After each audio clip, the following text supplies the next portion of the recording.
साल 2018 में आई एक साउथ इंडियन मूवी के बाद लोगों की जुबान पे सिर्फ एक ही बात थी कि मार्केट में एक नया सुपर हीरो आया है। उस मूवी का नाम था केजीएफ चैप्टर 1 और हीरो यश, जिनका असली नाम है नितिन कुमार गोड़ा।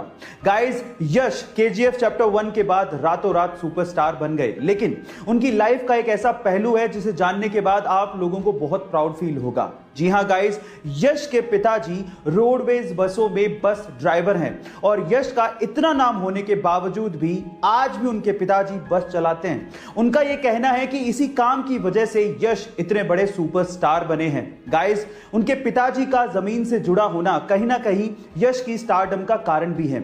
आपको यह फैक्ट जान के कैसा लगा चैट सेक्शन में जरूर लिखिएगा। आप लोगों ने फास्ट एंड फ्यूरियस तो जरूर देखी होगी। इस फिल्म के और इस सीरीज के आप लोग दीवाने भी होंगे और स्पेशली दीवाने होंगे विन डीजल की एक्टिंग के, है ना गाइस। पर गाइस, क्या आपको पता है कि विन डीजल के एक्टिंग करियर की शुरुआत कैसे हुई थी? इसकी भी बहुत एक इंटरेस्टिंग स्टोरी है। चलिए मैं आपको बताता हूं। एक्चुअली जब वो 7 साल के थे तो वो किसी थिएटर में अपने दोस्त के साथ तोड़फोड़ करने के लिए पहुंचे थे, लेकिन बजाय पुलिस को कॉल करने के आर्टिस्ट डायरेक्टर ने उन्हें स्क्रिप्ट थमा दी और उन्हें अपकमिंग शो के लिए रोल का ऑफर कर दिया और इस तरह से उनके एक्टिंग करियर की शुरुआत हुई। है ना इंटरेस्टिंग फैक्ट। गाइस, आज मैं आपको फिर से एक सच्ची घटना बताता हूं। एक बार एक बॉस ने अपने ड्राइवर को देखकर पूछा कि क्या बात है, आज बहुत खुश लग रहे हो, कुछ खास दिन है क्या?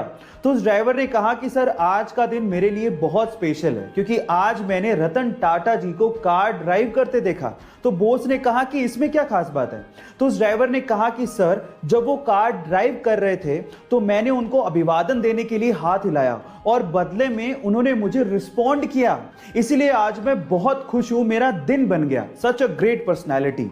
गाइस, इससे यह समझ में आता है कि मनी आपको फेम दिला सकती है, लेकिन हम्बलनेस आपको रियल रिस्पेक्ट दिलाती है। सो गाइस, हम्बल रहिए हमेशा। चाइना एक गजब का देश है और वहां की कंपनियों के रूल्स तो माशाअल्लाह हैं। वहां की कंपनी ने अपने कर्मचारियों के लिए एक टॉयलेट पॉलिसी निकाली है। इस पॉलिसी के तहत अगर किसी कर्मचारी को एक से ज्यादा बार टॉयलेट जाना है तो उसको अपने बॉस की परमिशन लेनी होगी और बॉस की परमिशन के साथ साथ उस पे 20 युआन यानी कि 220 रुपए का एक जुर्माना भी लगेगा, जो कि उसके बोनस से काटा जाएगा।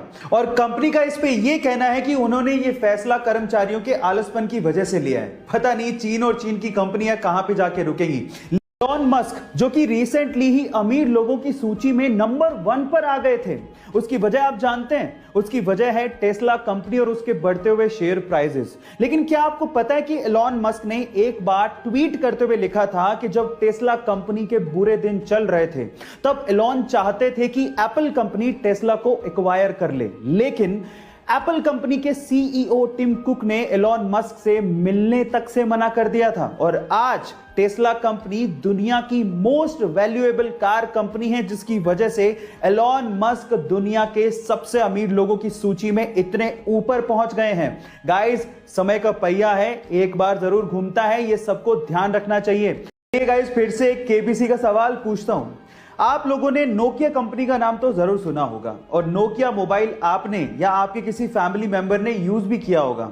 मेरा सवाल यह है कि नोकिया कंपनी या नोकिया मोबाइल का नाम नोकिया कैसे पड़ा? इसके पीछे का रीजन क्या है? नहीं जानते ना? तो चलिए मैं आपको बताता हूं। इसके पीछे का रीजन यह है कि नोकिया फिनलैंड का एक शहर है और यह वही शहर है जहां पर नोकिया के मोबाइल बनाए जाते हैं। इनफैक्ट नोकिया शहर की वजह से नोकिया कंपनी या नोकिया मोबाइल का नाम नोकिया पड़ा।